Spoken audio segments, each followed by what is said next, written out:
अहमदाबाद की सरजमी पर कंपटीशन की हलचलें तेज हो चुकी थी और अनुपमा ने अपने पूरे जज्बे के साथ मैदान में उतरने की तैयारी कर ली थी।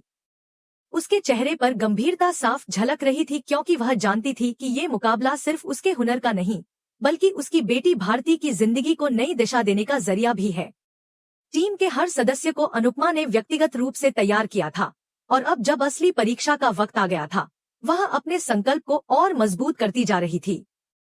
वहीं दूसरी ओर राही के दिल में बेचैनी लगातार बढ़ती जा रही थी। उसके चेहरे पर चिंता की लकीरें थी, जो साफ इशारा कर रही थी कि वह किसी आंतरिक द्वंद्व से गुजर रही है। उसके मन में अनुपमा के लिए कोई स्नेह नहीं बचा था, बल्कि यह एक टकराव बन चुका था, जहां राही को खुद को साबित करना था, चाहे रास्ता कैसा भी क्यों न हो। वह बार बार खुद से यही दोहराती रही कि अगर अनुपमा इस प्रतियोगिता में जीत गई तो उसका नाम और भी ऊंचा हो जाएगा और उसकी अपनी पहचान साये में दब जाएगी। यह सोचकर वह और अधिक आक्रामक हो गई थी और उसे यह भी एहसास हो चुका था कि उसकी पूरी फैमिली इस बार उसी के पक्ष में खड़ी है। उसका विश्वास और भी पक्का हो गया कि वह इस प्रतियोगिता को जीतकर अपनी मां को हर हाल में नीचा दिखाएगी। दूसरी ओर अनुपमा अपनी बेटी की सोच से कहीं ज्यादा अपनी जिम्मेदारियों में डूबी हुई थी। उसे राही की नफरत का एहसास था, पर अब वह इन भावनाओं को खुद पर हावी नहीं होने देना चाहती थी।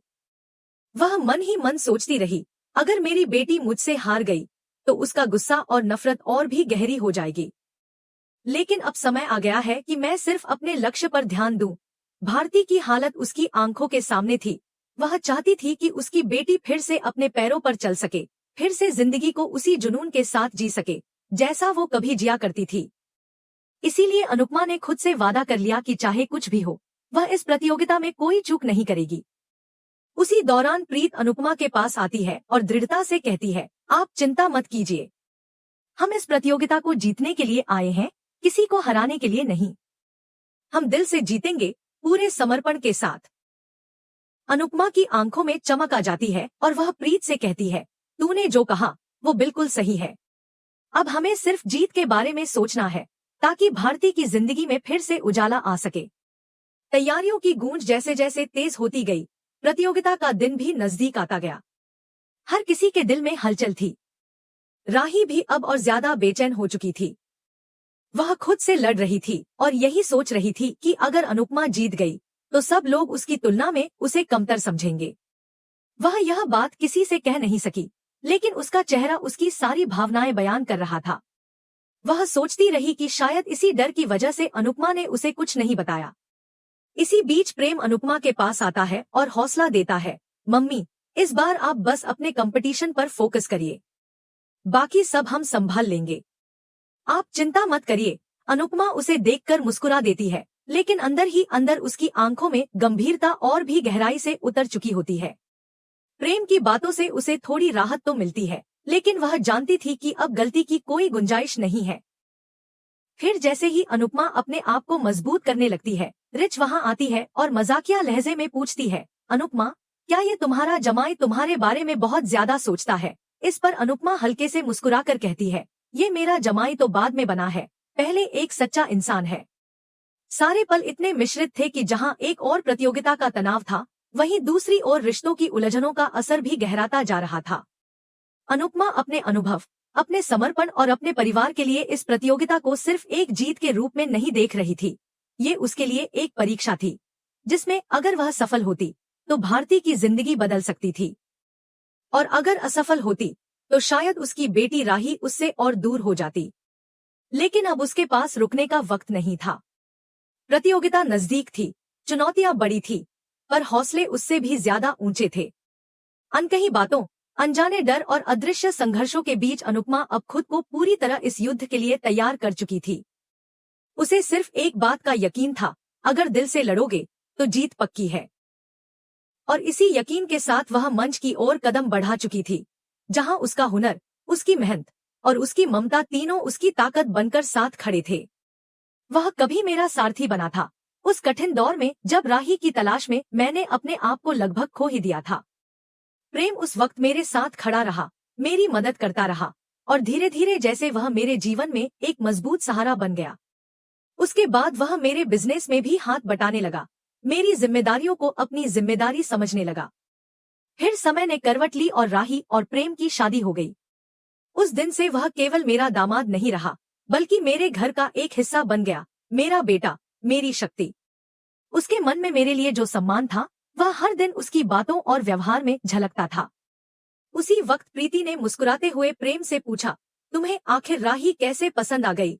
प्रेम ने गहरी सांस लेते हुए जवाब दिया, जैसी वो बाहर से दिखती है वैसी बिल्कुल नहीं है।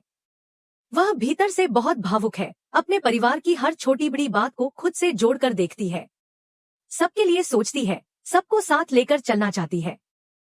उसकी आंखों में सच्चाई साफ झलक रही थी और मैं उस क्षण ये सोचने लगी कि शायद मेरी बेटी राही भी किसी न किसी स्तर पर मुझे समझने की कोशिश कर रही होगी, भले ही उसके व्यवहार में अभी वह बात न दिखती हो। मन ही मन मैं यह सोच रही थी कि अब इस प्रतियोगिता का दिन क्या लेकर आने वाला है। क्या मैं उस मंच पर, जहां मेरी बेटी मेरे सामने मेरी प्रतिद्वंदी बनकर खड़ी होगी, खुद को संभाल पाऊंगी? तभी प्रेम मेरे पास आया और बोला, मम्मी, आपको अब ज्यादा सोचने की जरूरत नहीं है। आप सिर्फ अपने कंपटीशन पर ध्यान दीजिए। ये वक्त सिर्फ और सिर्फ मेहनत का है, सोचने का नहीं। और रही बात राही की, अगर वो आज आपको समझ नहीं पा रही, तो कल जरूर समझेगी। जिस तरह आपने मुझे समझाया, उसी तरह एक दिन वो भी समझ जाएगी कि आप गलत नहीं थी। और यकीन मानिए, उस दिन पूरी फैमिली फिर से आपके साथ होगी, जैसे पहले थी। प्रेम की बातें मुझे थोड़ी राहत देती हैं, लेकिन अंदर से मन अभी भी अशांत था। दूसरी ओर राही की सोच कुछ और ही दिशा में चल रही थी। वह अपने कमरे में बैठी थी, पर उसके विचार किसी तूफान से कम नहीं थे। उसके दिल में प्रेम के लिए गुस्सा था, मुझसे जुड़ी हुई पुरानी शिकायतें थी, और सबसे ऊपर थी वह जलन जो किसी को अपनी पहचान के लिए संघर्ष करते वक्त होती है। वह सोच रही थी, जो प्रेम ने मेरे साथ किया, उसका जवाब मैं जरूर दूंगी। पहले मैं उसे उसकी माँ को, यानी अनुपमा जोशी को, डांस के मंच पर हराकर चटाऊंगी।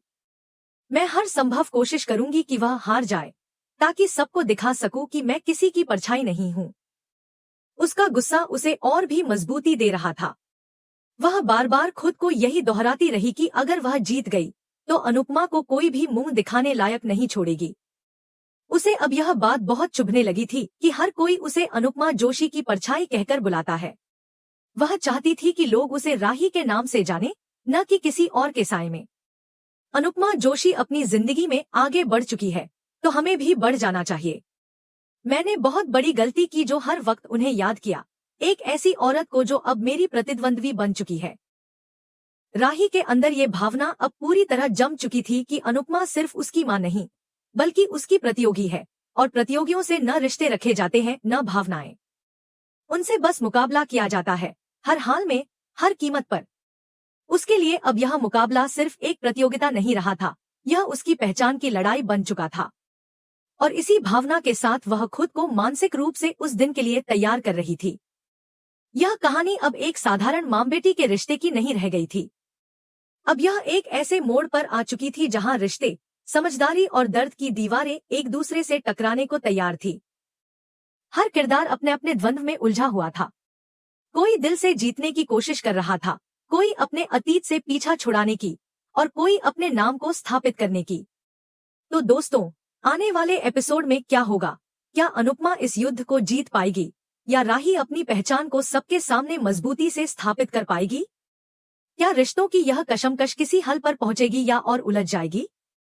आप अपनी राय हमें कमेंट बॉक्स में जरूर बताएं। अगर आपको यह वीडियो पसंद आया हो तो इसे लाइक करें और हमारे चैनल को सब्सक्राइब करना बिल्कुल न भूलें। हम आपसे मिलेंगे अगले वीडियो में, तब तक के लिए राधे राधे, जय सिया राम।